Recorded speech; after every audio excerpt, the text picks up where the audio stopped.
So we came up with Justice from the Heart, and what we did was said, we're not going into schools with a programme. How long have I got? Oh, I've got a couple of minutes. We're not going... Sorry? Oh, great. Thank you. Thank you. We're not going into schools with a programme anymore. We're really not. We were given a school to work in. When we got the funding, we were told, could you go and work in this boys' school? Because the levels of violence and we were asked to do it by the local crime and disorder reduction partnership. Actually said, we'd like you to start in this school. And we said, well, what we're going to do, we're going to take a year over this, because school don't have to pay for it. We've got the luxury of the funding, and we want to do some really deep work here and figure out what's going on. So in the first term, what we did was we did a conflict audit. So we literally just went in and watched. And what I've got, sorry, I've got all these case studies, which I haven't been able to photocopy, but if you write your name and email on it, I can email them to you if you're interested. So we did a conflict audit, and we did sessions, we watched classes, we watched staff room, we watched the kids, we got the kids in workshops, and we sort of said, well, here's where we think all the issues are. And it was quite delicate, because what was really emerging was the problem was that the middle management had no confidence in the senior management. And given that we were answering to the senior management, it meant we had to use all our skills to be able to open up that discussion. But we managed to engage the interest of quite a few staff. And what we decided was we won't work in a school. We're not going to come in if there's only one staff member bringing in RJ or bringing in mediation. We'll only work if there is a significant number of staff interested enough in what we're doing. And we managed to do that. We had the luxury of funding. So we took 14 members of staff. In fact, you came on that training, David, didn't you? We took 14 members of staff on a residential. We found a nice hotel and took them out of their environment. They gave up their own time to do it. So that was their thing. They were doing this in their own time.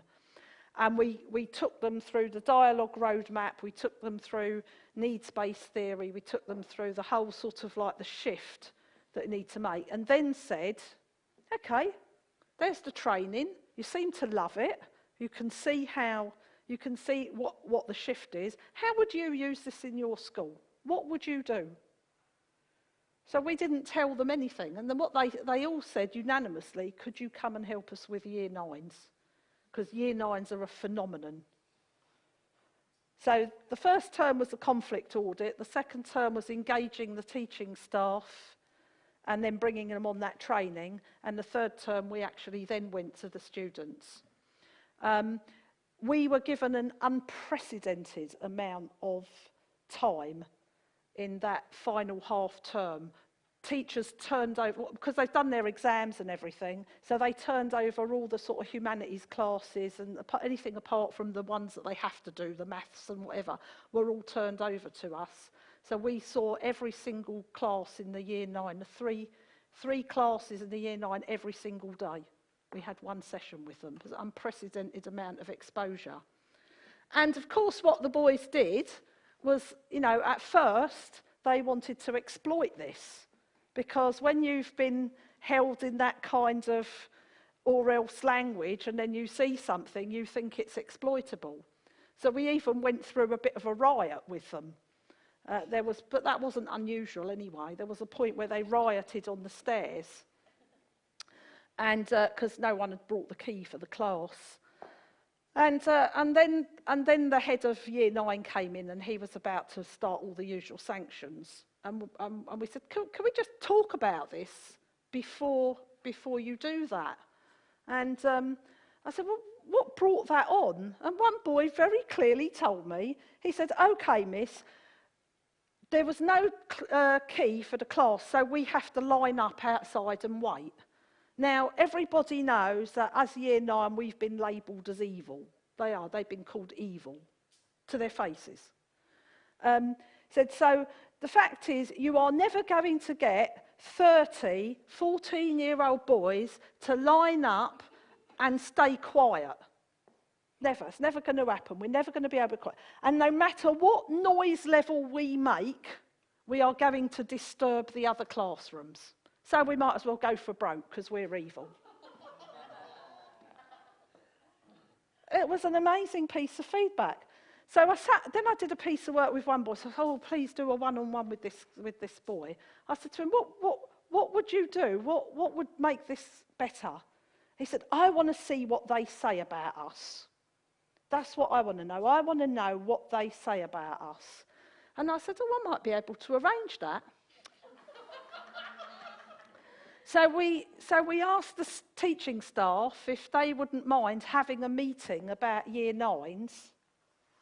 And the boys delegated 5 students. They went through a whole selection process, 5 students to go and observe that meeting. So they weren't allowed to say anything. They were just there as silent observers. And they watched as this teaching staff, and we had about 7 or 8 teaching staff, had a meeting about year 9s tearing their hair out. We don't know what to do with them, it's really difficult, every time you try something, blah, blah, blah. And they were kind of, they were shocked, they were amused, and what we said was, okay, now what we want you to do is use our process to prepare a response. So then we asked the teachers to come back, and they weren't allowed to say anything. And we let the students have a meeting about the teachers. And the things that came out, the unfairness of defaulting to punishing the whole class when 1 or 2 people do something was just beyond what they could tolerate anymore. So they had gone to war with the school. They actually had gone to war with the school. It was really interesting. And the work we did, there was a point at which, David will tell you, I was in so much despair about the fact that they were outrageous. I was taken into a porter cabin class. They put these porter cabins in. I was taken into a porter cabin by the head of year 9, and he said, please don't tell anyone about this. But this porter cabin had been smashed to pieces. Even the ceiling had been brought down. And that had happened in class time. And I actually put a call out. There was a point where I put a call out to the whole of the NVC UK network and said, please will people come and volunteer and help us, because 3 of us can't do this. And we had loads of people come from up and down the country just to run a session and just to help out. It was really moving. And at the end of it, 79% of the students wanted us to come back, come back. 82% wanted us to work with the teachers. And 22% of the students, so total of 22 students out of 90, said that they wanted to do stuff with us outside of school time. And we ended up with one boy from Afghanistan who'd come here during the Troubles. This kid's seen bombs going off. This was what was interesting to me. This kid has arrived somewhere and he's seen bombs going off and body parts strewn across the street. It's not relevant for him to be in a class learning about European history, is it? It's like, it doesn't match, does it? It doesn't fit his experience of the world. But he ended up coming on quite a lot of our trainings. In fact, he's begging us to give him work experience now, isn't he? And we're trying to figure out where we can fit him in.